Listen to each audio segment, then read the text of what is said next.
All right, let's do the intro. Welcome to episode number 1 of the Growth Theory Optimal podcast. My name is Bill King. I'll be the host of the show. The whole goal of this show is that I want to interview the brightest minds behind the fastest growing companies and find out what it is that they're doing that separates them from everybody else. My first guest is Andrew Capland. Andrew is the founder of Delivering Value, and he was previously the head of growth at Postscript and Wistia.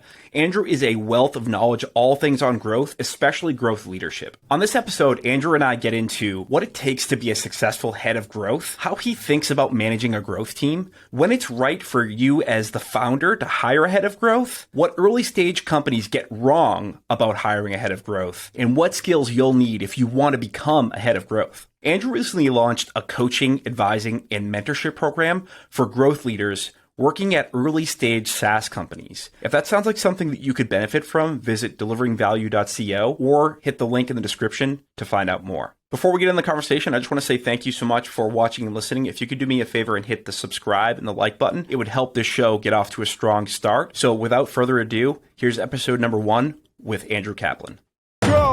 We all gotta grow, this is not optional. That's why we need to start the show. Growth theory optimal. Growth is full of obstacles, spark a hypothesis. You gotta play your hand, don't just wait and be an optimist. And now it's time to know what growth theory is. Let's build. Bill King, host of the show, here he is. We going all in, we unstoppable. Check it out, this is Growth Theory Optimal. You're checking out the Growth Theory Optimal podcast with your host, Bill King. All right, I am here with the legend, Andrew Capland, the former head of growth at Postscript, now a new dad, which is the most exciting thing we could talk about. You just launched a brand new coaching, training, and mentorship program for growth leaders working at tech startups and early stage companies. It's called Delivering Value. That's very, very specific, and we'll get into how that happened and everything like that. Then before that, you were at Wistia. I remember when you first started Wistia, I was really pumped for you. You held like a bunch of different roles there. You were doing demand gen at a startup for a little bit, but before that, we actually worked together at HubSpot, and we were sitting within several feet of each other. And actually, there was a moment, I don't know if you remember this, I remember it vividly. I was sitting down, I think I started as like account management and moved into customer success. And there was a moment where I was like on the phone with a customer and I was trying to help them with their SEO and stuff like that. And you turn around and you go, Bill, you got that consulting swagger. I remember it vividly to this day because I was so terrified of how smart everybody was at HubSpot. And there was like a little confidence booster. And I was like, damn, Andrew's awesome. And that moment has stuck in my head since. I mean, that's awesome. And I meant it. You did have the swagger. And dude, I totally hear you, man. That was a really intimidating environment where, it's like they hired the super smartest of the smartest people. And then you got there and you sort of felt like, oh my God, I'm in way over my head. So dude, I was right there with you, man. It's great. 100%. Yeah, I remember. So MK Getler, shout out MK. We both started in the same training class. I came in, I had never done marketing before. I had just like started my own blog and built it up from the ground up. And they were like, sweet, somebody who knows how to do actual marketing would be great to add to the team. And so that was how I started there. But then before that, you were at Digitas. When I first met you, you had just come off Digitas. And I think that was a phenomenal, probably career starter for you because I felt like you were much more polished on analytics and operations than anybody else on our team. And I remember thinking to myself, I was like, wow, damn, Andrew, like he's a leg ahead of most of the people that or at least I was like, oh, he's got fundamentals there that I like had to catch up on. One of the things I wanted to ask you was like, did growth find you or did you find growth? Or like, has all these things just been working together and like, did you intentionally go into a growth role or was that like just by a function of gravity as you build up skills? It's a great question. I think it's gravity for me, man. My dad is an accountant. I sort of got my analytical ability from him. But if you had talked to me when I was in high school, I would have thought I'd be a creative. Like when I was in high school, I was really into skateboarding and snowboarding and video editing is like a huge part of that lifestyle. And I was entrenched in that world. And I loved it, dude. Like I was making all these websites on like GeoCities, like, shout out GeoCities way back in the day on the terrible website builders they had. But that was the path that I was interested in. And then I went to college and I was like, well, I'll be a marketing major. That feels like the right thing for me to do. Right. But I think because of who I was and, the background that I had, I just naturally gravitated and I understood the analytical side of marketing better. It's like I really wanted to be a creative, but I just wasn't that creative at my core. I was more analytical and it just kind of felt more natural to me. And what's kind of neat is the Digitas thing happened totally by chance. I was just like a new young college grad, marketing major, whatever the hell that means. There was one online marketing class in my whole school, even though I was in the school business. One online marketing class, the rest were like, about the 4 Ps and all that stuff. I just applied to all these jobs and I got one at Digitas. And I graduated in 2008. And it was when banner ads and huge hundreds of millions of dollars were being spent on banner ads. It was the height of that. It was like when all the banner ads like talked to each other and like ran across the screen and did all that crazy stuff. I got lucky. I got put on Disney. Was like my very first client ever. Oh, wow. Like day Thrown one into of the fire. Yeah, super cool, right? And they would spend hundreds of millions of dollars. And at that spend, it was all like tracking and trying Pluto versus Mickey and seeing which one drove more hotel bookings and which one drove more resort stays and all that stuff. So I just learned, I kind of paid attention. I just sort of learned the process of how big companies made decisions and used data and like questioned their own ways of doing things. And I just kind of, it resonated with me. It was like, oh, Disney doesn't care if they use Mickey or Pluto or Minnie or Princess, Snow White, whatever it is. They just want to do whatever resonates with their customer base and drive more bookings. And I was like, wow, that's really cool. And I understood how to do that at big companies. But like, dude, I was such a small cog in this huge machine that I wanted to go help small businesses, startups that were like my parents.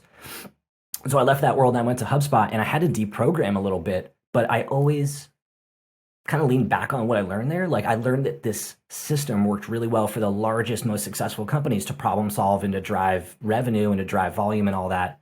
And it always just kind of stuck with me. And so I've just sort of leaned in there. I guess it was a force of gravity for sure.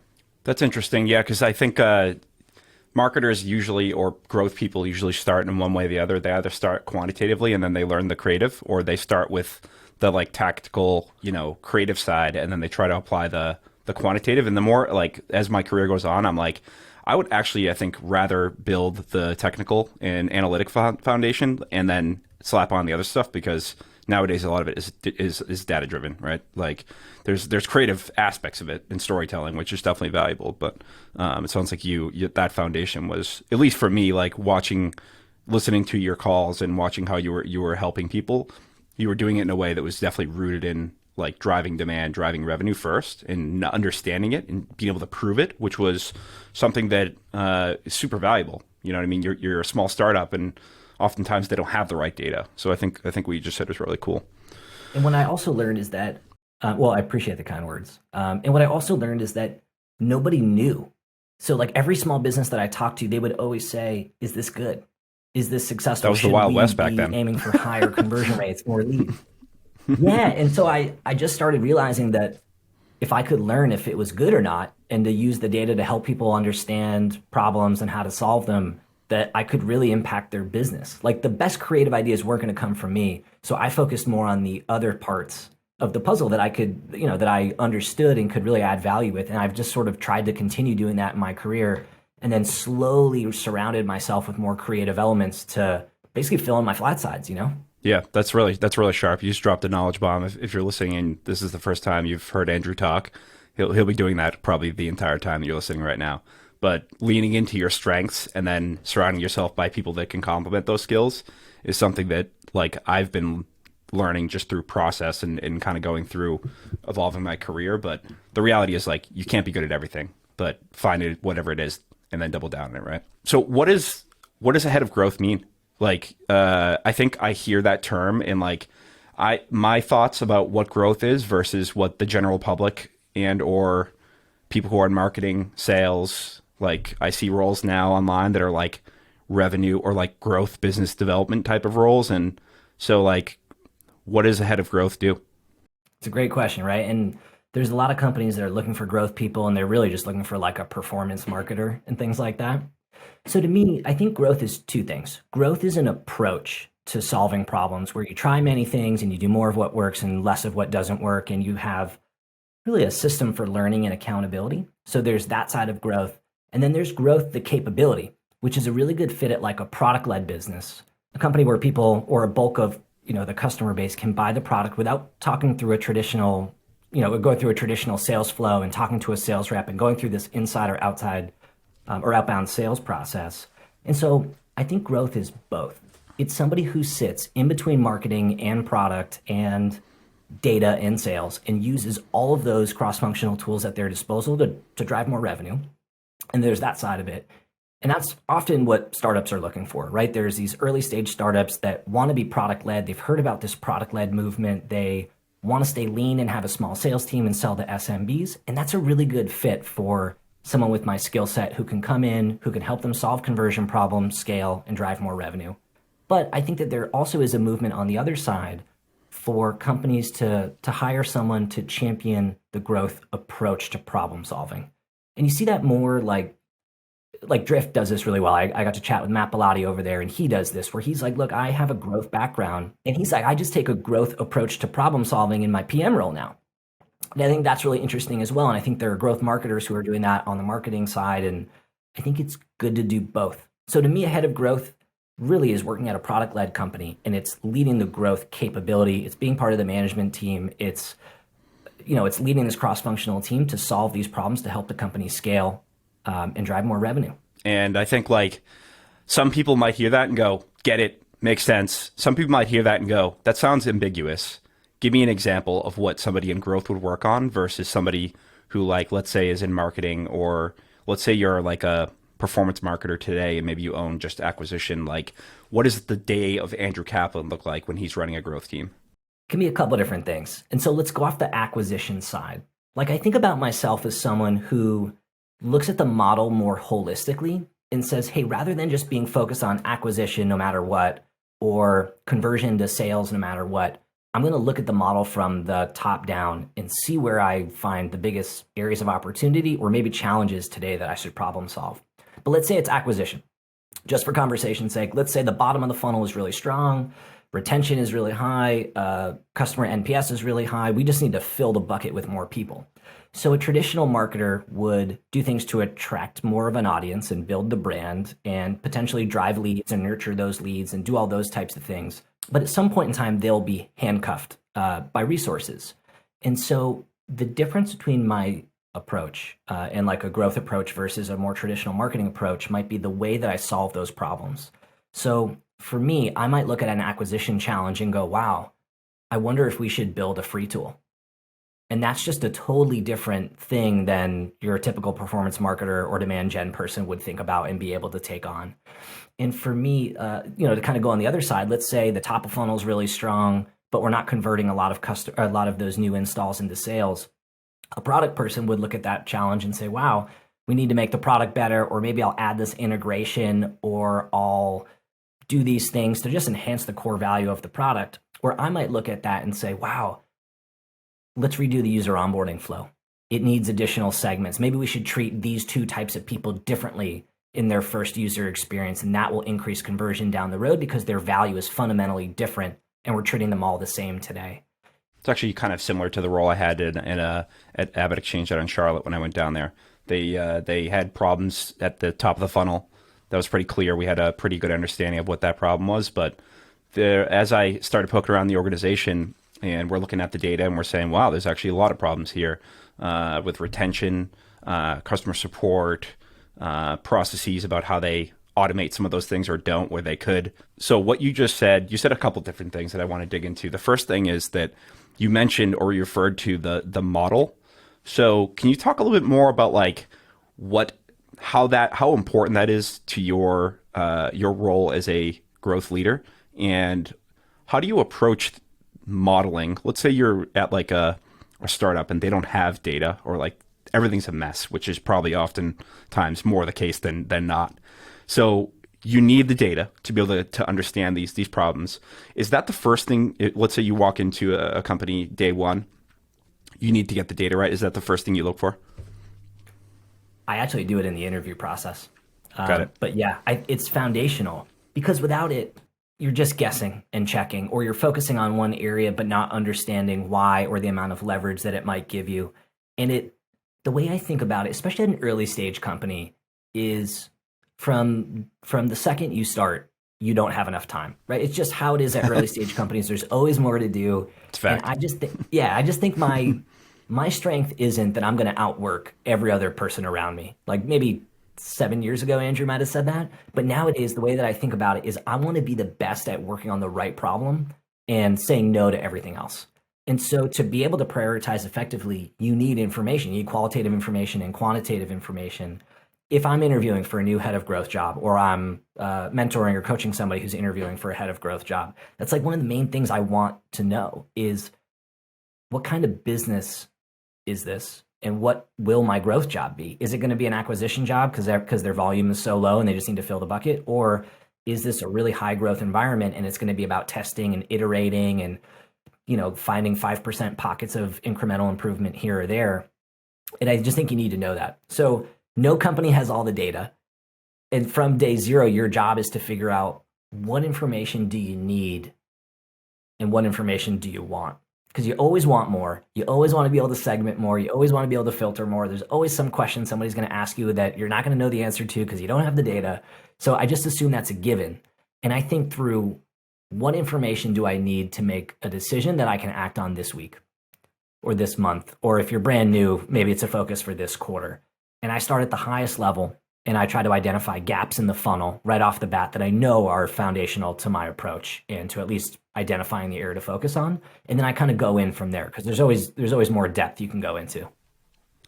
That makes sense. Yeah. So you've got like predefined kind of ideas at different areas of the funnel because you've been around, you've done this before, you've built that muscle. But it starts with identifying and understanding what the problems actually are. And that starts not on day one. It starts in the conversation previous. And so you're almost re-interviewing the team because you want to understand, can you have an impact quickly and understand, is this something that if you walk in, you could have a big impact out of the gate? And if you don't get to a place where you think that you can have an impact, or maybe they're not in the place for that, does that make the conversation easier, both for yourself and also with the company as well, which is like, hey, listen, it sounds like this might be too early. Maybe that like I'm not the right person for the job. Is that the type of conversation you have? Yeah, and I think it seems like that's increasing because it seems like recently I've been seeing a ton of early stage companies looking for a head of growth. It's like the growth community is growing. This idea of somebody who focuses on growth is growing in popularity, and there's more product-led growth businesses popping up left and right. And they're all looking for a head of growth. But until you have a certain level of scale, I don't think it's probably not the right fit. You should probably just get a marketer or like a mid-level growth marketer to come in and just set a bunch of stuff up and help you to figure out product market fit and all that, because it's probably too early to bring on someone focused on growth. Yep. I feel like a growth leader is really, really effective when there's some signs of scale and some signs of product market fit. Then you have someone you can come in, you've got a strong foundation. Hopefully you've got a nice growth trajectory over the last maybe rolling 3 months or something like that that's been increasing organically. And then you have someone come in who can really organize, manage that scale, and then do a bunch of experimentation and iteration to increase it all. That's kind of how I think about it. But yeah, I think that's why there's a challenge for some of these early stage companies, because they want someone to focus on growth. But I think when an experienced growth person learns more about the business, they suss it out pretty quick and they go, wow, this company's looking for a head of growth, but they've got 5,000 or 500 people on their website every month. They've got 15 new installs and they're getting 2 customers each month. Geez, I'm going to join that company as a head of growth, but really they just need product marketing help and maybe some content marketing help. And it's going to be a year of that before I'm really ready to flex my core growth muscles. So that's my 10 cents on that. I think that's a great point. I mean, you need sample, you need good data, you need to have the pieces there in order to justify a growth investment, right? Even if you don't have enough scale, it doesn't matter how good of a growth person you are. If you don't have a sample, it's pretty hard to make decisions. And so that compounds on top of itself, right? I read something that Brian Balfour, who's the king of growth, I think wrote or said in some conference. Legend. Definitely shout out Brian. Huge fan. He has been someone I've looked up to and been able to chat with a few times and gotten a ton of advice from. And he said something along the lines of like, you can't grow something that doesn't have product market fit. And that always stuck with me. And so I know product market fit is super nebulous and whatever, but it makes sense. Until there's a little bit of momentum, it's too early for someone to focus on growth full time. Makes sense. the next question is you said some really interesting things like I would be the person who's taking on those bigger bets. Let's say you're at a company that has perfect, perfect product market fit. You're starting to see great retention rates, acquisitions starting to pick up. How does growth fit into an organization like Postscript and or Wistia? And when does it become a growth project versus a marketing or a sales or an operations type of thing? Like where does growth come in? Is it all about the size of the bet? Is it more you come up with a roadmap of ideas and you go to the executive team and you say, hey, listen, looks like we have a problem with acquisition. I think we can build these free tools and then scale up SEO or paid, or like how does that fit into the organizational structure, and how do you navigate those things? Because from what I hear and also observe, sometimes there's a little bit of like tension and friction in especially orgs that are already at scale and they have existing team members that are contributing to these different channels. How do you approach that? Delicately is the truth. I think about it from a couple different angles, and I've navigated this a few times now and helped a few folks navigate this. So I think that growth at a lot of companies starts very locally. Like for me working at Wistia, I didn't mean to work on growth. I joined, focused on user acquisition, and eventually started doing what I didn't know at the time, but what really was conversion rate optimization. We had been sending a lot of traffic from all these different paid sources and partnership sources and things like that, and it just really wasn't converting. When you looked at the site, it was kind of clear. Even from the pages where people were shopping, they weren't converting all that well. And so I started this approach to trying to get more installs that worked. And over time, we got more installs, but they weren't turning to customers. And so I took this same approach and I applied it to this new user experience thing. And we started doing user onboarding work, and we ended up scaling this growth team that took on all kinds of stuff. At a product-led business, you've got a sales team that works one-on-one with a small percentage of customers, and they're driving revenue, and they're trying to close deals, and they're trying to bring on good customers that retain and upsell and use the product in great ways. But no one really is doing that on the one-to-many side, the self-service side. And at a product-led company, maybe 3/4 of the customers that you get never talk to a sales rep. And so you need someone or some team that is basically like e-commerce, but for SaaS. And I think about that is like really what I did at Wistia. It's a lot of what I did at Postscript. I was responsible for a revenue number, and it was that self-service bucket. But then to your point, over time, growth ends up consulting on other stuff. So because you get this reputation as being a team that knows how to work cross-functionally and drives towards success, you end up getting pulled in on other projects that don't quite fit perfectly into other teams. Like pricing is a really good one. When pricing needs to be done or iterated on, it makes sense to pull the growth team in, obviously working alongside those other teams. And then even at Wistia, after a while, we were getting ready, I remember towards the end of my time there, to redo the overall product user experience. And that was something that we saw. We were like, hey, we fundamentally think for us to continue to scale, there's not many more 3%, 5%, 4% wins that we can get. We think to get incremental growth, we think we need to redo the user experience. And they said, great, our core product team is going to own that project. That's a product team project, but we need your help. How should we approach it? How should we think about success? And we ended up getting to consult on some of those types of projects. So I think about it from those three angles. Like one, you can land and expand as you get a little bit of momentum. Two, you can own self-service revenue. And I think that makes sense at these product-led companies. And then three, you can consult on those bigger bets with other teams, help them have a little bit more rigor and accountability. Yeah, I mean, obviously, to get to a consulting standpoint, you have to have that trust, right, with the team. They need to know that they can come to you, and you're not just going to come in there and mess up their process or take away the shine of the project or whatever those things are. But I think one of the things you mentioned that was really interesting was kind of like the three different approaches of how you would build that camaraderie, right? You would either build political capital by getting wins, or you would act like a person who's there to help. And I think one of the actual use cases you mentioned, which is really interesting and something I've gone through myself, is the idea of pricing, right? Pricing seems like it's a simple test, but it is not. It is a tremendous amount of work, both operationally and also getting executive buy-in and sign off by many, many parties of the organization. So it sounds like in that case where you're saying, I know, by being Andrew and working at these different places that we have observed a problem. You already come in. You said something really interesting earlier, which was like, we saw that the conversion rate was poor. So you have some intimate knowledge of what should be a good pricing or conversion rate or pricing model, et cetera.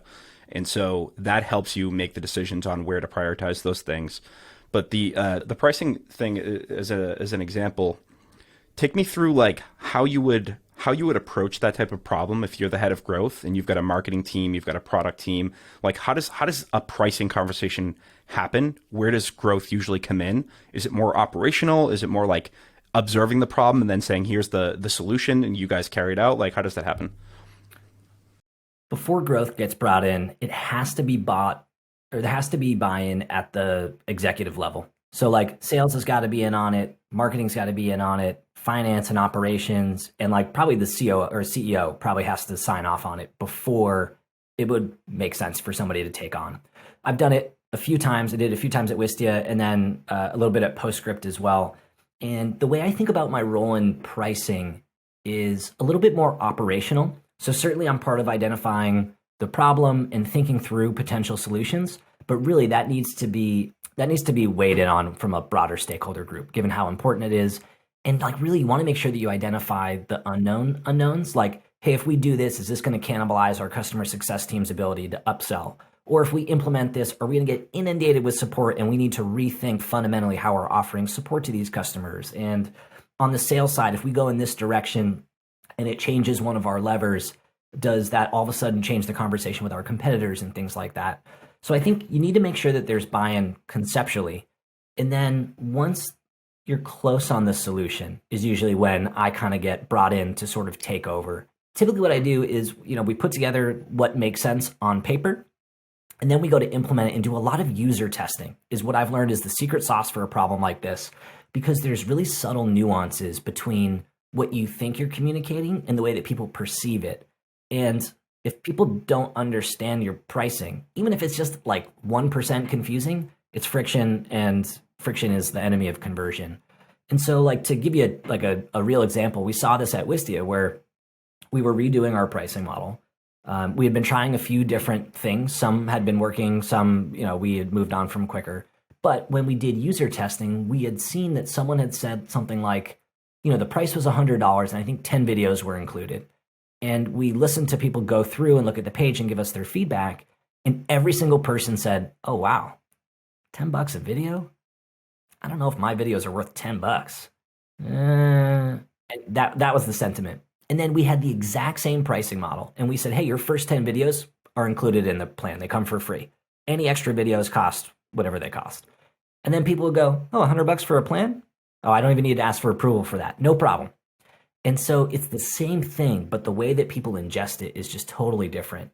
And so you can't figure that stuff out just with an A/B test. You need to gather a little bit more qualitative information. So I think about that being a core part of the process as well. Yeah, that's interesting because typically when you're talking about growth with folks, they either take one of two approaches. They take approach where they have a bunch of hypotheses and then they do their best to prioritize what they think will be the best one.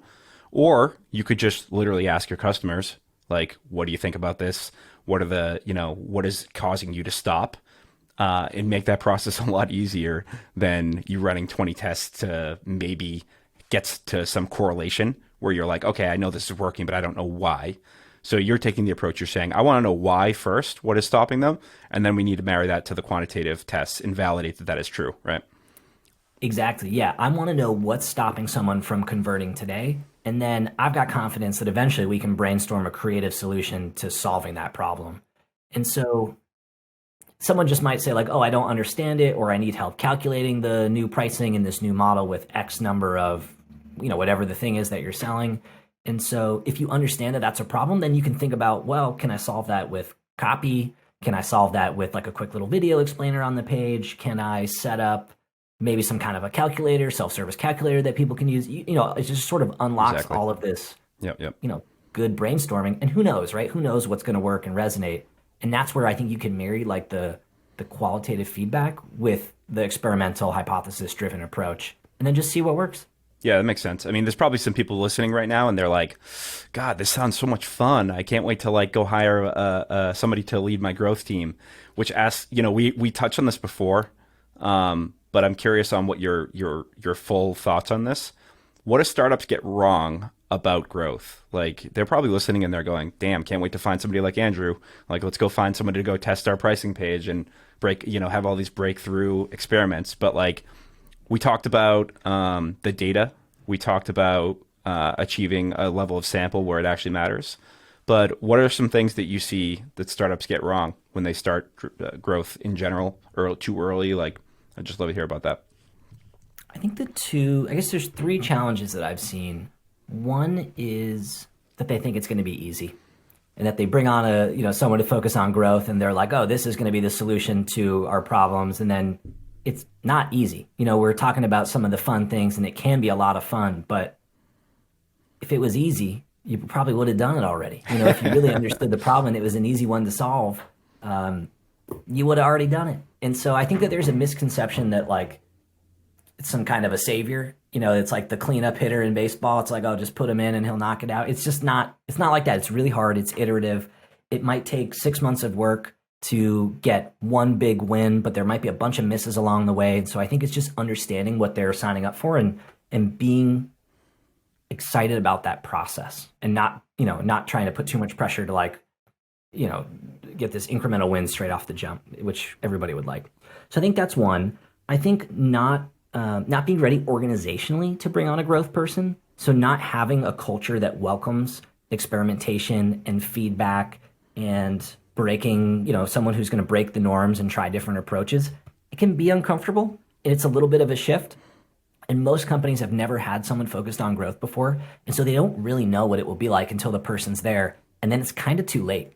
That person's coming in and either they're going to be blocked out of important work that they need to be able to do to be effective, or they won't. And so ideally you can kind of work on the cultural change beforehand. And then I think the third thing that companies get wrong is that they don't resource growth properly. They just think, hey, I've got this person who I'm going to hire. They're going to be focused on growth and they'll be good. And it's like the reality is there's only so much you can do as a lone wolf. And you can layer on some tools and things like that, but that's kind of duct taping on top of whatever isn't working. The companies that get a lot of value out of having growth, make it a growth team. And they resource it with 1 or 2 engineers at least to start, and a designer so that the team can move fast, they can get focused on problems, and they have the autonomy and the ability to execute on a wide variety of problems. Those are like the 3 that I see. There's probably some other hidden landmines, Yeah, I mean, like, I guess the nice part about being at a startup is that you don't have the luxury of worrying about political problems or not acting on things that could be a big win because you don't know if your lights will be on in 12 months. So oftentimes it's like a race, right? You're racing to get results, and growth, I think early on can be part of the fabric early on if everybody's down to test and doesn't have an ego. As you scale up, there's a lot of legacy people and processes and things that you need to change, or otherwise you won't be able to get to wins and maybe nothing gets to the finish line. And so oftentimes I see folks that actually struggle with that, where they have all the right skills, they have all the right resources, but they're unable to get things done organizationally, which is still a failure. Like, I don't care how great you are at growth. If you can't get the finish, the experiments to actually roll out and get to sample and show data, it doesn't matter, right? I'm sure you see that. I mean, yes. I mean, in general, I totally agree with that. It is super hard, and it's something that needs to come from the top down, right? Like that message, that being open to new ideas and new ways of thinking has to be built into your DNA. There's more specialization as time goes on too. And so sometimes, even with the best of intentions, you get blocked out of work that you can impact because someone says, hey, that's my job.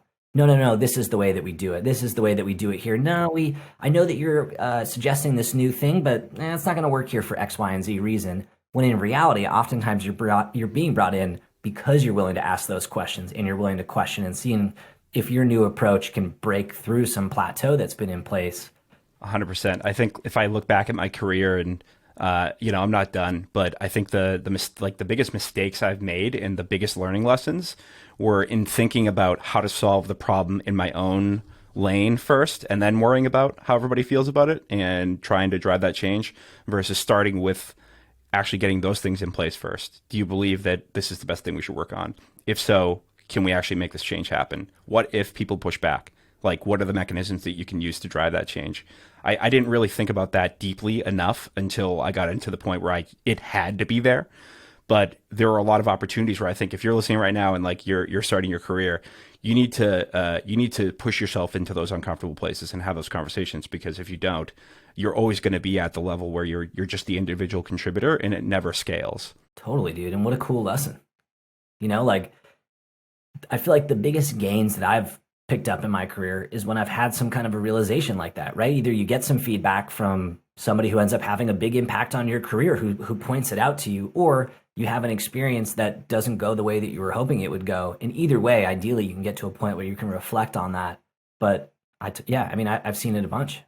Yeah. And like, you have to be willing to make mistakes and understand, like, if you make mistakes, learn from it. That's the only rule, the golden rule of life is, you want to push yourself to the point that you're making mistakes and you get into that uncomfortable place, but learn from it and act on it afterwards. And if you do that, that is also, turns out, the way that you grow companies faster is learning and doing things and fixing it and learning from it, So Totally. in general, if we were going to get super esoteric here and go down the rabbit hole, like I like to do every so often, don't be afraid to try new things, put yourself in spots where you might not be 100% qualified, or like the learnings will far exceed whatever the pain is that you deal with temporarily. Yeah, dude, what a powerful lesson. There's a really interesting thing that I've kind of realized this past year. Because of the pandemic, I've gotten the opportunity to just network a lot more. I don't know if you've been doing the same, but I just feel like because everybody has been remote, A lot of Zoom calls. The barrier to saying, hey, could I pick your brain for 10 minutes? Could we grab a virtual coffee is so much less than if you say, hey, can we meet up for a beer at 5 o'clock on this Tuesday? And then all of a sudden it's a 3-hour endeavor when you do the commute both ways. And Especially all that for a new dad. especially for a new parent. And so one of the things that I've learned after chatting with some folks who are further along than I am is that they very intentionally treat their career in the same iterative way that we're talking about in terms of growth projects. And it's like kind of a powerful thing when you realize nobody has it figured out. Everybody's trying a bunch of stuff, seeing what works and doing more of it, and just moving on from the failures and learning from them quickly. And it was kind of a empowering lesson for me to learn after chatting with these people who I just thought were better than me. And it's like, no, they are better than me, but the way that they got there is by trying a bunch of stuff and staying humble and just following the same approach to problem solving for their life. It's like really interesting. Yeah. I mean, if I had followed the gut feeling when I walked into HubSpot day one and said, oh my God, everybody's better at marketing than me, everybody's better at everything, I would have walked right out the front door. And, there's just too many people that are better at everything than you. But if you don't think that way, like find what people are good at and then extract some learnings from it. Like how do they approach problems? Like I remember when we first met, I was like, oh, he thinks about things differently than I do. So like, how do I extract the value from these conversations and take something away from it? Nobody knows. Like, it's just the thing that I've picked up over the years. Nobody has the right answers. Some people who are really, really smart can tell you what not to do because they've already made the mistakes in the past. But like, nobody really knows the playbook. Nobody has all the answers. Maybe Steve Jobs or like Elon Musk or one of those sort of visionaries thinks that they do. But for the rest of us, we just got to try a bunch of stuff and stay humble and just continue to learn and get better.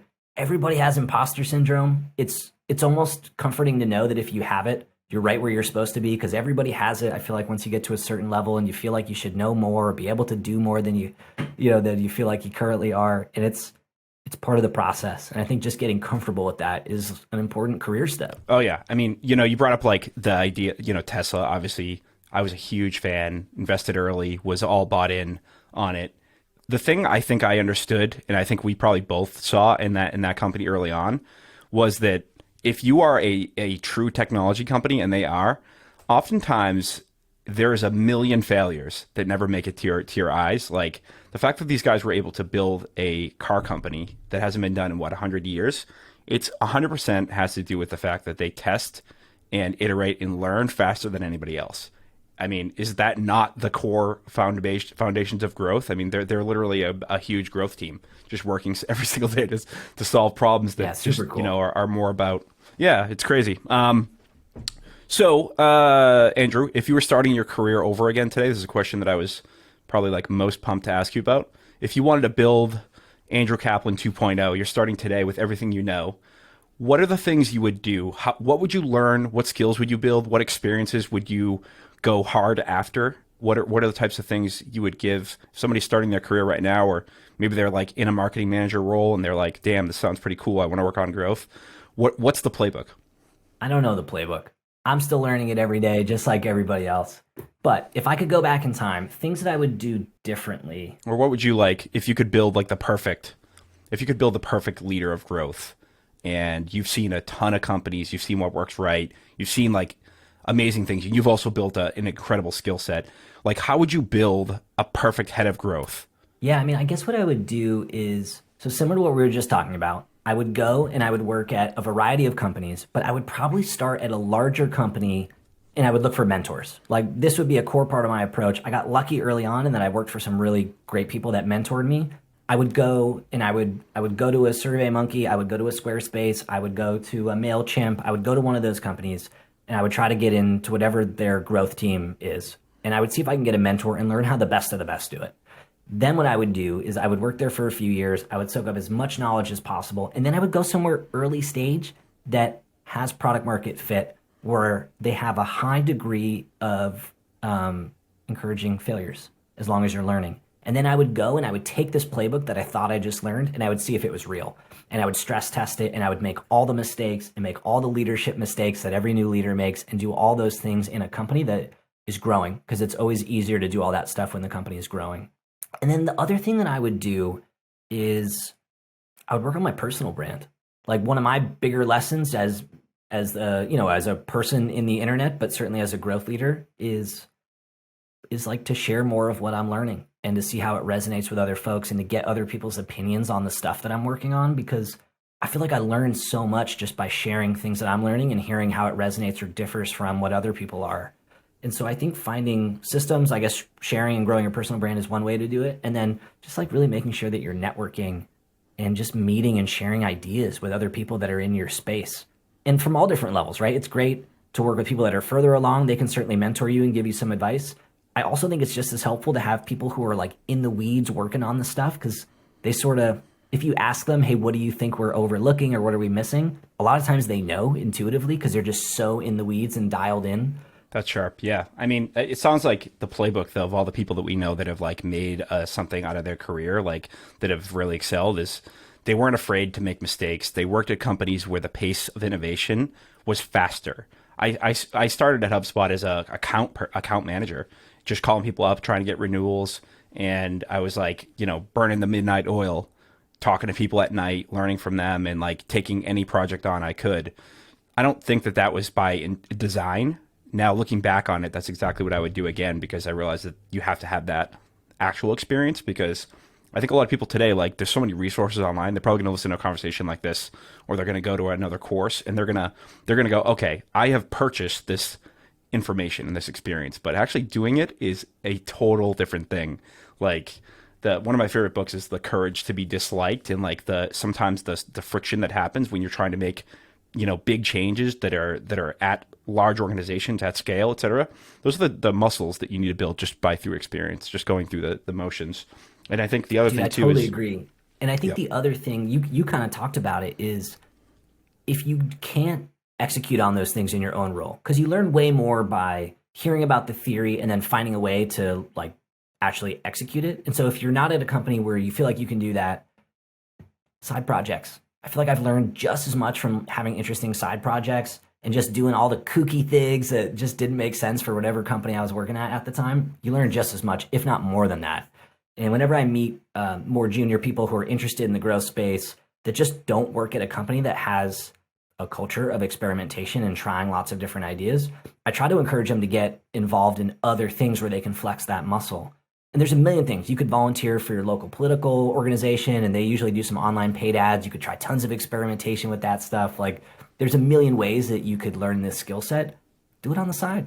Yeah, today's like it's so easy to get information overload nowadays. Like you learn a bunch of things, but you don't actually apply them, right? And like the thing that I think, if I look back, geez, a long time ago now, the thing that actually helped me accelerate my career was by starting a blog that literally nobody was reading. And I'm doing the same thing right now. This is episode number 1 of my podcast, and I have no worries about it whatsoever. I'm like, I'm just going to go in, do it the way I think it's, you know what I mean? I'm going to have fun with it and enjoy it. The same thing, if you're really interested in this, is something you're really passionate about, it just go do it. Start something. And I think the more important thing is to like, is if you want to do growth, pick something that you love and then do growth to it.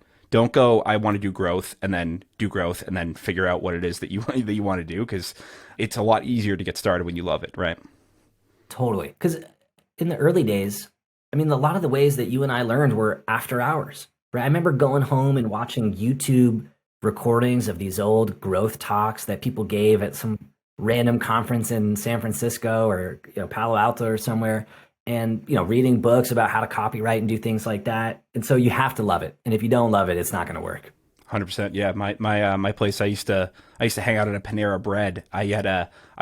So this is my story. I sold billboards door to door after poker. Kind of like I'll talk about that on the podcast at some point. That's way too much information. But after that kind of situation changed, I was selling billboards door to door in Boston in a suit, walking in car dealers and asking them to pay $20,000 a month for a billboard on the highway that had zero data. Nobody knows what's going on. There's no way to justify it.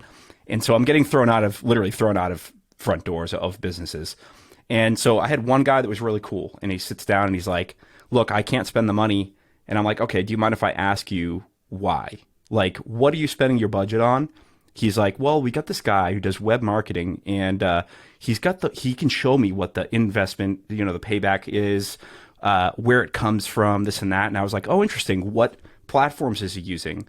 Like what types of reports is he building for you? And that's it. And as soon as he told me, I was burning midnight oil at Panera Bread until they threw me out. And I was like, I'm not getting out of this place until I figure out what that guy said yes to. And that was it. I just followed that that ranch for the rest of the time of my career, and I haven't stopped. Right? There's going to be a next car dealer that's going to throw me out, and I'll figure it out.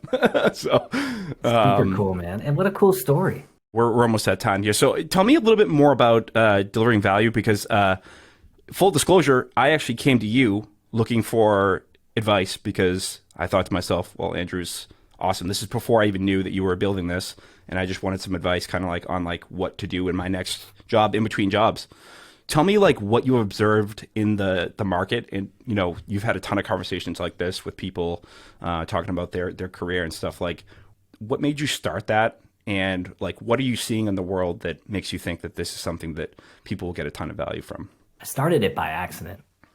I was working at Wistia, I was leading the growth team, and people were just reaching out to me. And they were saying, hey, I know you're leading growth at Wistia. I read this random article that you wrote about how you run the growth team. That's cool. I'm trying to do something similar at my company. We're further, back than you. We're not quite at the maturity level that Wistia is at. Could I pick your brain? And I'd be like, oh, me? I'm just a guy figuring it out. I don't have anything solved. I'd be happy to share. And I loved it, man. It just felt so good, and I realized that I really had figured out a little bit more than I thought that I had, and I truly was adding value and giving them some roadmaps to some things that they could do differently, think about differently, skill sets that they could explore, and really just being someone that they could bounce ideas off of. And it gave me incredible energy. In addition to my dad being an accountant, my mom is a professional coach. She's been an executive coach my whole life. Giving back and helping other people develop it's in my nature. And so I kind of started it by accident. And over the years, more and more people have reached out, and it's encouraged me to share more of my growth journey and the lessons that I've learned online in various ways. And I realized somewhere along the line that there was a business there, that enough people were interested that I could probably charge and make a little bit of money, but more so create a system of accountability where if I had these folks that were paying, they would be more likely to show up and to take it seriously and to value it and to implement my advice and to do all those things that make it more valuable. And so I started doing it full time, and I started learning more about coaching and the tools of coaching and the types of challenges that it seems like everybody is facing who works in early stage, B2B SaaS companies. And I've just continued on this journey. And so I'm at the point now where, I've had dozens of people reach out over the last year for advice, and I love helping them. It gives me just like incredible joy to give them just like the tools and mentorship and somebody else they can bounce ideas off of to grow their career and grow their businesses. And so that's what I've been doing. I just left my job to pursue this full time. So I'm nervous and scared and all kinds of excited. And that's kind of where I'm headed, man. Well, if I can say anything, I can say that if you're in a stage of your career where you've got an opportunity or you're trying to pursue one of those opportunities, there's no better person to talk to. I think the way that you approach problems, it's less about tactical and it's more about like how do you set yourself up for success. And through my own career, like I didn't even major in marketing. It was like a journalism major and a failed musician. Had I pursued mentorship and coaching earlier on, I always think about that. I don't try to look backwards all, but it's like, what is the most valuable life hack you can possibly do? Instead of making mistakes that you are ultimately going to do at some point, why don't you talk to the people that have already been there and gone through those problems and level yourself up? If you can afford that and you think of it as an investment, not as a cost center, to me, I think to myself, like, wouldn't I rather learn from someone who's been there and made those mistakes and gone through these different processes and gotten these awesome wins? So to me, I think the coaching, it's like therapy. Some people look at it and they're like, oh man, what's wrong with you? And you're like, actually, no, I'm not. Everything's fine. I'm just working on myself, right? Like I think about it like, it's not like something's wrong. It's like for coaching, it's like try to extract as much possible value that you can from that person. It also builds a relationship with someone who's got a deep experience in the field. And a lot of people don't think about that, right? Absolutely, man. And what I've learned is this is common in marketing and growth and probably some other fields as well. But you get experience and you move up the career ladder based on your technical ability and usually how fast and like thoroughly you do the thing that you're focused on, right? If you're working in growth, you get promotions because you're growing the area of the company that you're responsible for and you're executing well and people like working with you. And eventually you get promoted and then all of a sudden you're in a leadership position and you need to participate at the leadership level and have conversations around resourcing and have talks and setting OKRs and communicating those to other teams and thinking not just in the next quarter, but thinking 2-3 quarters out. And it's a totally different thing. And no one really preps you for it. And it tends to be more jarring when you leave a company when you're mid-level and you take that next step and all of a sudden you're the head of director level, whatever it is, at an early stage company, and you just need some help and some guidance and some mentorship. Those are the people that I like working with the most, are the people that are in those situations. I've been there. I've made all the mistakes you could possibly make. I've made it out somewhat unscathed. And so I just try to point out a few of the landmines before people step on them, and then share a few of the soft skills and once in a while some of the tactical stuff as well to help you identify flat sides. Like nobody's perfect. Everyone's working on getting better. The best athletes in the world have coaching. And that's kind of how I think about it just within the growth space. That's a perfect way to say it. Like if everybody who's in elite positions has mentors and coaches, it's probably because it helps. It's not because it doesn't help. So one of the things that is really interesting to think about is like when you start in these new roles, like you said, it's a new job, number one, and it's new skills, number two. So it doesn't transfer. Whatever you were doing before doesn't necessarily transfer into people management or process management. And also additionally, it's like your first 90 days in these roles is so important. Like if you are able to come in and make an impact right away versus just humming along, doing your thing, it's like these guys went to bat for you. They created a lot of resources for you to do that. They're expecting you to come in and make an impact. Not like if you strike out, it's like you're going to get fired. Sometimes, I guess that's true. But the more important thing is like, do you have the tools, both quantitatively and qualitatively, to be successful in those first 90 days? And I think what you're doing helps people get set up for success. And I couldn't say more amazing things about what you're doing because a lot of education doesn't prepare you for these kind of situations. So, well, thank you, man. I really appreciate that. I think it's tools, and then I also think it's having a plan. So, I mean, even if you have all the tools, if you show up in this new situation and you don't have a plan for how you're going to learn the domain knowledge and how you're going to learn about the funnel and how you're going to put together your roadmap and how you're going to develop trust cross-functionally, it's really tough to fail. It's really tough to succeed. Even if you have all the technical ability in the world, those are the other things that really you need to establish a strong brand in that first 90 days. And it just doesn't happen by accident, or at least at a certain level, it won't happen as easily by accident.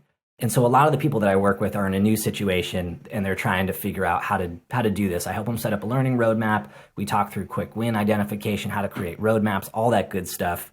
And I didn't come here to plug my course, but I actually did make a course that anyone could buy. It's a one-to-many course online that takes people through their first 90 days in a growth leadership role for exactly this reason, because it's what everybody struggles with. Yeah. I mean, if you guys want to check that out, go to deliveringvalue.co. You can also find Andrew on Twitter at @Capland. Thank you. Like, this has been an awesome conversation. I hope some people, when they listen to this, they aren't terrified by the idea of going through this process, because there are tools and there are resources out there to help you navigate this more than just yourself. Like, there's a lot of expertise you can tap into. So thank you so much, Andrew. It's been a pleasure. Absolutely, man. I appreciate you having me on. This was a blast. Awesome. All right. Sounds good. Andrew Capland, episode number 1. Thank you guys for listening. We'll talk to you soon. Bye. Bill, is that really your first episode? Yeah.